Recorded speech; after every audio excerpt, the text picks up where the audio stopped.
I'm Jeremy Weber, and I'm Dean of Law at University of Victoria.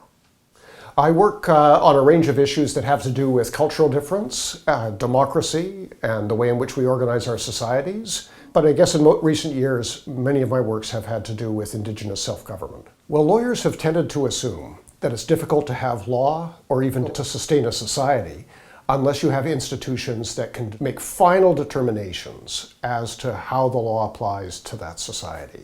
So you need to have courts whose judgments are then enforced if you're going to have a viable society.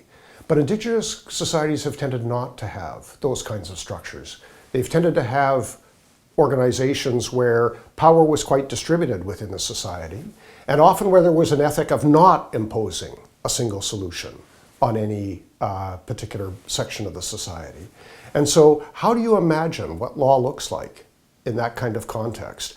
Well, in recent years, Indigenous peoples have obtained many more governance powers, and also real powers over the administration of lands and resources.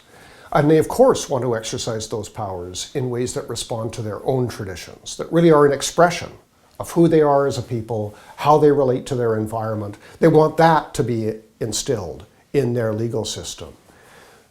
But the question is then, how do we respond as non-Indigenous institutions to that?